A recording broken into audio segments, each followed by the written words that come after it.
Hi, this is Jacob Baugh, Jacob's Ladder, reporting for Team Cardhoarder, and I'll be working on Modern for you today. Working with a Archangel of Thune based combo deck. Got a lot of synergies, and it's based around Eldritch Evolution to try and gain infinite life and put infinite power into play.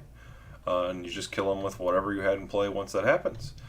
Let's start from the mana base. We're going with a straight green-white, nothing fancy, just two of each basic to cast all of our spells, some Horizon Canopies to help mitigate flooding, some Razorverge Thickets to help with getting our mana early without dealing us too much extra damage, some Temple Gardens to get with our fetch mana base. We got 8 fetches over here, 1 additional Plains fetch, and 3 additional green, because we want to cast our birds on turn 1, obviously.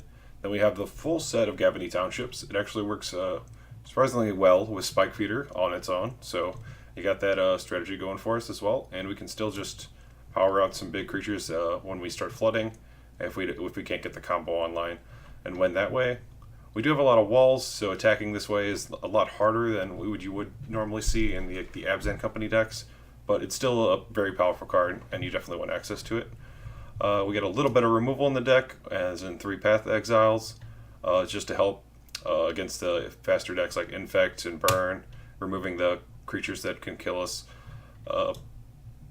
and the Death Shadows and stuff like that. So then we got basically our toolbox package. We got a Selfless Spirit to find if we ever need to protect our guys from a sweeper of some sort. Some Scavenging Uses to help fight the graveyard decks, and it also works very well with Archangel of Thune. It gains you life, which triggers its ability and puts counters on all your creatures, including Ooze. So we would get 2 counters per activation, which works very well.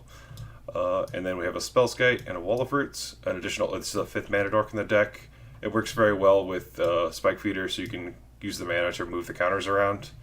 It comes up fairly often, actually. Then you need to just move the counters around. You can reset a Finks or whatever. But that's pretty much that. And we have 1 Eternal Witness to help bring back our stuff if it dies. And you can chord change into Restoration Angel and start doing fun stuff like that. But that's basically what it's there for, in case any of our combo pieces get killed. We got 4 Wall of Omens to help filter through our deck and find our combo. And it protects us from the early aggressive creatures, which we need. And it's something we can sacrifice to find our Spike Feeders, or you can just find any of the Haymaker 4s we have in the deck, which right now we have a Linvala, Keeper of Silence. I actually know what that's good against Affinity, the Mirror, and stuff like that, just shutting off any abilities that could have cause us any problems. We also have an Archangel of Tithes. This one is particularly good against the Dredge deck. They don't really have the mana to attack with all the creatures, and even if they do, they can only attack with 1 or 2 of them at most, and you can just keep those on lockdown with just walls, and they just can't ever finish you off. They have to try and conflagrate this thing for 5, and that's going to be pretty difficult for them, especially when we have Township and Spellskite to stop that, and including Selfless Spirit even, can put a hamper in that kind of plan for them. And then we have a Revelark to help bring back our cards as well, like the Eternal Witness.